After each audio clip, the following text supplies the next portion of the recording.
एक तू सच्चा तेरा नाम सच्चा अनंत। पृष्ठ 255। सतपुरुष बाबा फुलसंदे वाले कहते हैं, हे परमेश्वर, तमन्ना है तेरे कदमों पे चांद सितारे बिखराऊं। जो दिल में है मेरे उसे मुंह से बतलाया नहीं जाता। कभी तस्बीह के दानों को बिखरने नहीं देते। ये तो जिसको बनाते हैं उसे बिगड़ने नहीं देते। तुम्हारे सामने गम दिल में छुपाया नहीं जाता।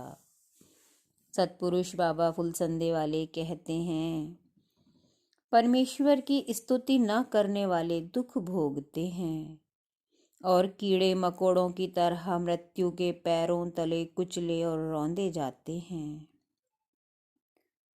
जगत में वे जीते जी मरे के समान होते हैं। उनकी मृत्यु पर कोई व्यक्ति दुख प्रकट नहीं करता, ना उनके गुणों का कोई बखान करता है।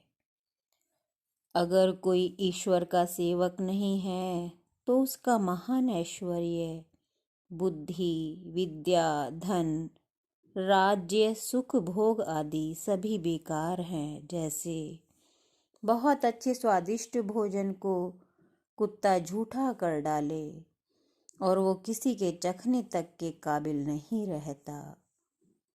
जिनके मुख में परमेश्वर का नाम और स्तुति नहीं है, उसके मुख से दुर्गंध आती है।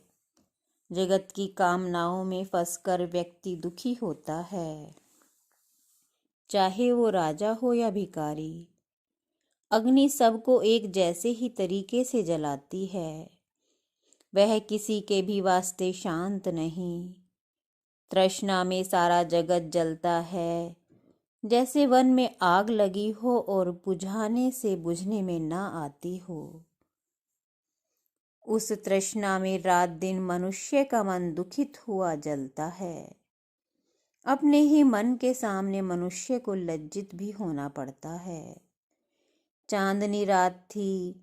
राजा भर्तरी को संसार से वैराग हो गया था। उन्होंने राजपाट छोड़ दिया था और अपने मन को अविनाशी ईश्वर की तरफ को लगा दिया था। वैरागी सन्यासी के भेष में वे मार्ग में जा रहे थे। चांदनी रात थी। चारों तरफ चांदनी छिटकी हुई थी।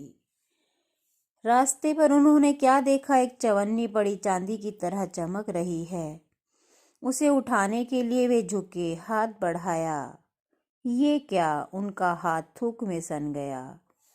उन्होंने अपने माथे पर हाथ मार लिया।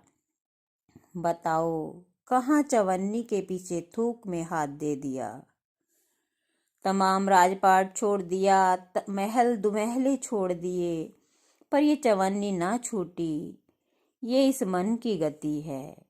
उस परमेश्वर पे, उसकी कुदरत पे लाख बार बलहार, जिसके सिमरन मात्र से मनुष्य देवता जैसे हो जाते हैं।